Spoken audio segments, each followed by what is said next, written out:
Like to bring their receipts. So these are the tax priorities of the Trump administration that the president has laid out for members in that meeting today. No tax on tips, which is obviously a very public campaign promise that the president made. No tax on seniors' Social Security. No tax on overtime pay. Renewing President Trump's 2017 middle-class tax cuts. Again, these are the president's priorities. Does this tax bill continue the payroll tax on people's tips? Yes, it does, Mr. Overtime. The president said your overtime will be tax-free. Does this bill continue the payroll tax on overtime? It does not exempt overtime from the payroll tax. The president said he's going to remove taxes on Social Security. Does this bill remove taxes on Social Security benefits? The legislation provides an increased exemption amount. But does it remove taxes on Social Security benefits as promised by the president? Does not. Hello guys, welcome once again to AfriPost. I hope wherever you are, you're having a great time. Now, we know that one of the major things that propelled President Trump into becoming president is the fact that American economy was doing bad and people really needed someone to save them from inflation that was soaring. They needed somebody who could come and address the economic challenge. But then things seem not to have changed. When Trump got in, a lot of complaints came from everywhere saying that they thought Trump could help them salvage the situation, but it seems nothing is coming through. Now, currently, there is a bill that is supposed to be passed by House of Representatives, and it talks about certain things that are touching on common American people. You know, when people went to the voting, they thought that President Trump was going to be that president for the middle class, the president for the low-income families, the president who is not going to just favor the rich, but look into how the middle class and the low-income families are going to be helped. But then he has taken his tax bill to the House, and when it has been scrutinized, some things that are being revealed there are quite shocking. It seems President Trump has forgotten who took him to office, because he has first started by favoring the rich, the top 1% of the American population. The rich people are going to get huge tax breaks, and this is not making people happy. The MAGA supporters who rallied behind Trump during the 2024 elections are not happy at all, because when they look at the behaviors that Trump is currently depicting and how he's starting to form his government, it seems to them like they were duped. It seems to them that they were lied to. So I came across some clips here of people trying to analyze and criticize this tax bill, looking at what it contains and why it is not good for the middle and the low-income families in America. I want us to watch this compilation, then we shall come in the end. Let's watch. Receipts. So these are the tax priorities of the Trump administration that the president has laid out for members in that meeting today. No tax on tips, which is obviously a very public campaign promise that the president made. No tax on seniors' Social Security. No tax on overtime pay. Renewing President Trump's 2017 middle-class tax cuts. Again, these are the president's priorities. Does this tax bill continue the payroll tax on people's tips?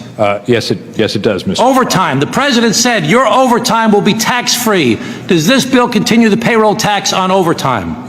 It does not exempt overtime from the payroll tax. The president said he's going to remove taxes on Social Security. Does this bill remove taxes on Social Security benefits? The legislation provides an increased exemption amount. But does it remove taxes on Social Security benefits as promised by the president? Does not change. Essentially, this bill doesn't do as President Trump promised, to eliminate taxes on Social Security, because some seniors will receive no benefit or less than full benefits from the additional senior deduction from this bill. I like to.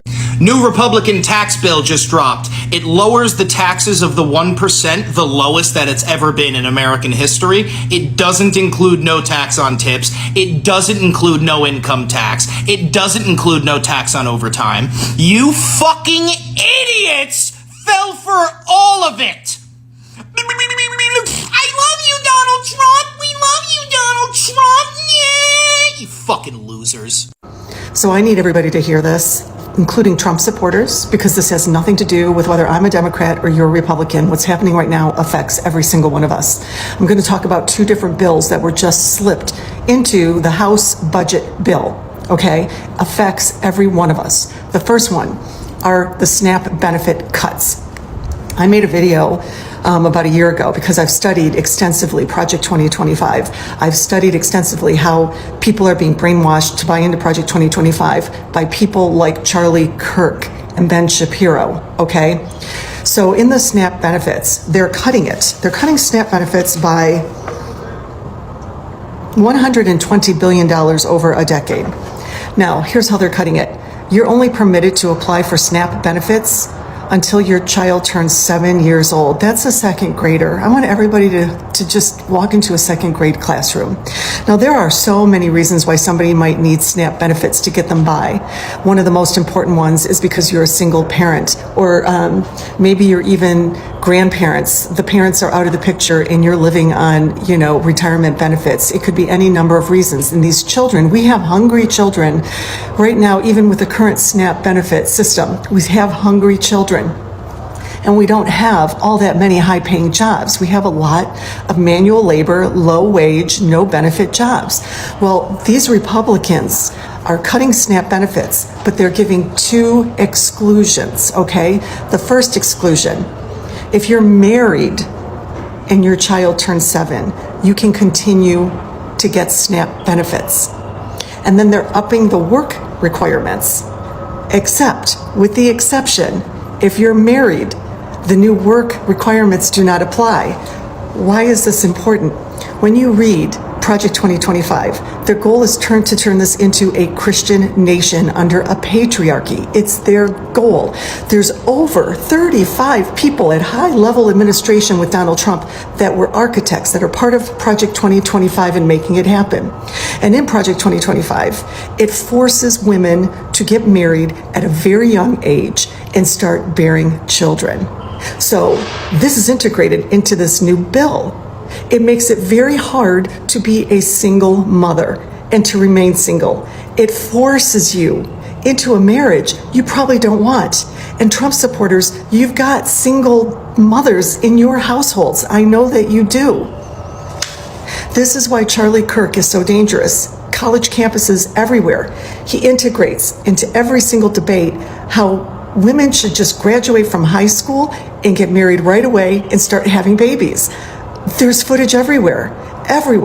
He discourages women from getting higher education and going into fields like being a scientist, and he does that at every single college campus, and the boys are hearing this message too. So that's the number one bill that was slipped into this budget bill by the House. The second one is what we've already heard of, the selling of 200 million acres of our federal land. Now, when I say our, that means you as a Trump supporter and me. We own 200 acres of this beautiful country. It's protected as federal lands. They want to sell 1/3 of it. 200 million acres. Let me give you a better perspective. That's 10% of all the acres in this entire country. 10% of our land. Okay? Let me give you a different perspective. It's the equivalent of selling off 4 states the size of Arizona. This is the biggest money transfer of wealth we've ever seen under this administration, whether it's with the tax cuts, whether it's with destroying the stock market so they can hurry up and buy and sell and make a quick profit. I mean, this is the biggest transfer of wealth we are seeing right now. And selling off the federal lands is specifically to sell to their rich developers, Trump supporters. That's not you. That's not me. They're selling our land. And I want everybody to think about what Mark Carney of Canada said when he was with President Trump. He said, Mr. President, I talked to the owners of Canada and we're not for sale. He recognizes that Canadians own that country. This is our federal land that they're selling. I want to go back to the SNAP benefits though, and how this is going to increase the number of children who are hungry, whose single parent, probably a single mother, is stressed. Just to save $135 billion or $120 billion over 10 years, just the corporate tax breaks that the Trump administration is giving is $135 billion a year that we're losing. And we got to make the cut somewhere, so they're making it in SNAP, one of many. We give $3.8 billion a year to Israel. okay, for Trump's tax cuts to the wealthy that are already in place and that are just going to keep getting better. $400 billion a year we're losing as Americans because the wealthy are getting such tax cuts. And instead, we're keeping kids hungry. So there you go. Get ready for midterms, everybody. I'm going to say this till I'm blue in the face. Get connected with a local Democratic group of some kind. Get connected so you can find out who's running for what campaign locally, and you can help. You can help. Barthold, can you help me with explain a little bit on this? I was just looking at the chart here, and it says that in the calendar year 2027, someone that's making less than $15,000 will see an increase in federal taxes by 18.7%. Is that correct? Yes, Mr. Gomez, and that's a consequence of loss of premium tax credits, health care. Okay, so, and then in calendar year 2020, anybody making less than 15,000 sees an increase of 53.5%. Anybody who's making 15,000 to 30,000 sees an increase by 11.7%. Is that correct? Yeah, what calendar year are we in, Mr. Gomez? 2029. It's the next page. 2029. Yes. And then we see the next page in 2031. Anyone making less than 15,000 sees a, check this out. I thought this was a mistake. I thought I was not reading this correctly. An increase in their taxes of 74.3%. And from 15,000 to 30,000 of 20.6%. Is that correct? Or is that, did you guys make a mistake, or is that like... No mistake in the numbers. And they have no shame about it. You have no shame when it comes to hurting working men and women in this country. But the billionaires are the ones that make the most money and deserve the most help. That's your logic. Uh-oh, Fox News just said that the new bill is gonna cut Medicaid. What are you gonna say now, Republicans? Watch the video. The House Energy Committee releasing its portion of the reconciliation legislation late last night. The bill cuts from Medicaid and adds work requirements and more frequent eligibility checks. Well, you can always leave it to creepy peepy Mike Johnson, you know, the guy who I'm pretty sure might have a guy tied up in a basement somewhere. Yes, he is given cereal all day, every day. He creeps me out in so many ways. You know, the one that looks like a marionette puppet, Slappy from Goosebumps? Yeah, Slappy. Tell me they don't look the damn same. Yes. Now, we all know Slappy, creepy peepy, loves people being married at any and all cost. Now, we all know he's got sugar in his loafers, as they say. He lives in a closet most days, but either way, he's married and he has children, so he believes everybody should be in that traditional marriage and have children. Well, he's decided that part of the thing that we need to do is roll back SNAP benefits. Yes, honey, you know the Republicans don't ever want anybody to be on food stamps, which I find so very odd considering the fact that 80-something% of the people that are currently on food stamps just so happen to be white and vote Republican. Imagine that. Well, if you are white and you vote Republican and you are on food stamps, you should know all them little babies you have that you're trying to claim on your food stamps as dependents. Well, this new spending bill says that you only have dependents if they're under the age of 7. Unless, of course, you're married. If you're married, you can claim your children as dependents on your food stamps until they are 18. But if you are a single parent, a single female parent, or a single male parent, at the ripe old age of 7, apparently they're no longer your dependents, and you don't get food stamps for them. As a single mother, this is a slap in every single parent's face. So children of single parents don't deserve to be fed? Make that make sense to me. Their parents are working twice as hard as a married couple, doing twice the job as a married couple, but their children should suffer twice as more? Make that make sense. Why are we shaming single parents? I'm tired of this narrative that single parents are pieces of shit. This has come up twice just this week in my life because my son, his new girlfriend parents think that they are well fucking to do when they're not that well to do. But either way, they decided to throw shade my son's way and said that he was unfit to be with their daughter because he was the child of a single parent who just so happened to raise that boy to have more morals and values and ethics than anybody on this goddamn planet. As a single parent, I raised him to be an honors graduate out of high school to promptly join the military and fight for his country. Now he is in college earning his degree, but somehow they think he is less than because he come from a single parent home. You know, that Republican ideal, and I think I will throw this little bit in. Her parents are MAGA, who voted for that man. They should be so lucky that my son wants to be with their daughter. I'm tired of these people out here shaming single parents who are working harder than a two-parent household. No shade to you for being a two-parent household. It's hard to be a parent no matter how many parents are in the household. But you know, could you imagine as a two-parent household trying to do what's going on in your household with just one?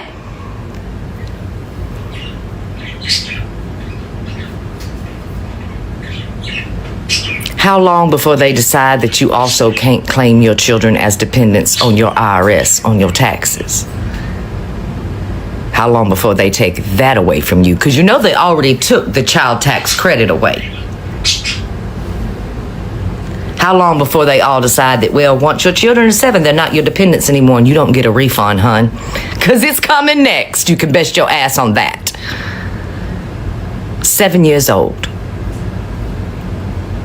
At 7 years old, they have apparently, according to creepy peepee Mike Johnson and the rest of the Republicans, they have aged right on out of being independent. Put them in the field, get them to work. That's why red states are rolling back child labor programs and laws. We watch it happen every day. They just did it in Florida. Okay. But it's all about family values and protecting our children. Sure. They're trying to force us to marry people because they don't care. They don't care if you're with somebody who beats you into the ground every day as long as you stay married. Because that is the evangelical way. Well. You The Republican tax overtime. The Republican tax bill is here. It does not ban tax on tips. It does not ban tax on overtime. And it does not ban tax on your Social Security. Trump lied to you. You got played. The Republican tax bill is here. We got some crazy breaking news from President Donald Trump this morning. So you're going to want to get comfortable, get your popcorn, and listen to this video very carefully because it could affect you. So President Trump just announced a $5 trillion tax bill called the One Big Beautiful Bill. I'm going to go through the 9 main things it does as quick as possible so you can get on with your day, but still understand how this can affect you. 1, it's going to eliminate taxes on tips and overtime. 2, it raises the child tax credit from $2,000 to $2,500. 3, there is a new car interest deduction worth up to $10,000. So if you're making payments on a car, you may be able to write off a portion of that on your taxes. 4, it brings back the 100% bonus depreciation for business owners. So if you are a business owner and you purchase a vehicle such as a G-Wagon, you will possibly have the ability to write that entire cost off even if you put $0 down and finance it. 5, you remember a while back people were going crazy up with a $600 1099 limit for things like Cash App and Venmo? Well, that goes away. And the new proposed amount is $20,000 and 200 transactions. It's both of them. 6, it increases the standard deduction for seniors by $4,000. 7, it introduces something called a MAGA savings account, which is for kids born between 2005 and 2028. The government is going to put in $1,000 and allow parents to contribute an additional $5,000. 8, it raises the SALT cap deduction from $10,000 to $30,000. And 9, it wants to eliminate the IRS free file program. The House is expected to pass this bill by Memorial Day with the overall goal of getting this bill signed into law by July 4th, 2025. Yes, welcome back to the channel. Now, we know how this bill is going to affect the normal American people, and the complaints that we've seen there are quite revealing, because people are wondering, if Trump said that he's gonna be protecting the middle class and the low-income earners, why is he now focusing on helping the rich? The first term, he did huge tax cuts for the rich, and he's come back to do the same thing. The people, the MAGA supporters who voted for him, are asking themselves, why did you vote for this man? In fact, why did you even vote for him? Because he's not doing things that he said he's supposed to do. And those who didn't vote for Trump are telling those who voted for him that you messed us up. You voted for somebody who does not believe in the middle class. He doesn't believe in the low-income earners. He doesn't believe in supporting the common American person. And he's supporting his rich league and club of people. It's quite disheartening, if you ask me. During the 2024 presidential campaigns, Trump made repeating promises to fight for the working class, reduce economic disparity, curb elite privilege in Washington. He spoke to the frustrations of every American struggling with inflation, stagnant wages, and rising cost of living.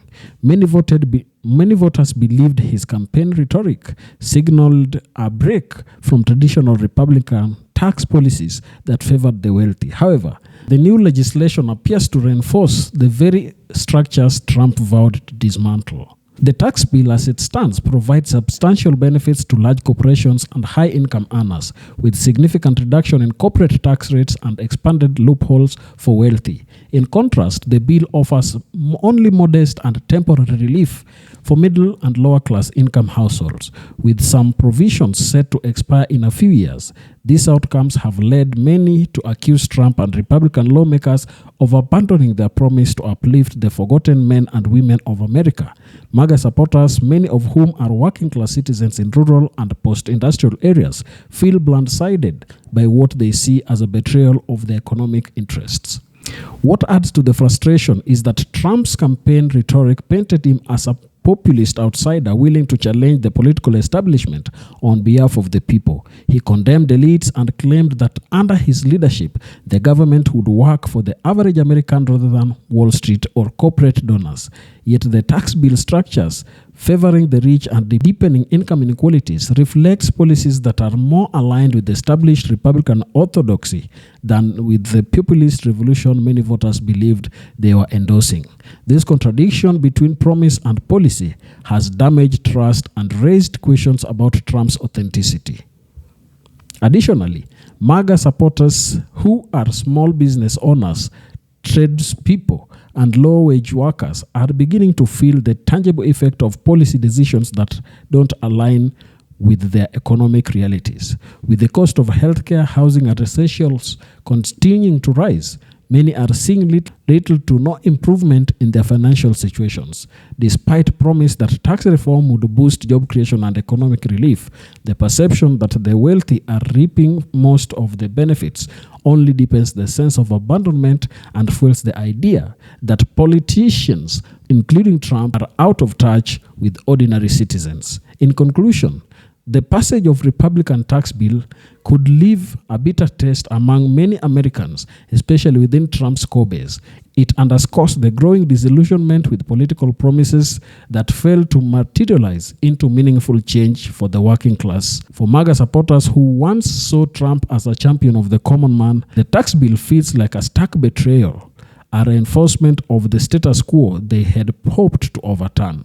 As the economic impact of the legislation becomes clearer in the coming months, the long-term consequences may include eroded support for Trump and deeper divisions within the Republican Party itself. So that is it from me today. Tell me down in the comment section what you think about this, and if you're watching us for the first time, consider subscribing to the channel, like this video. You can also join our membership to get access to exclusive content that we have here periodically. Thank you, and may the good Lord bless you. Goodbye.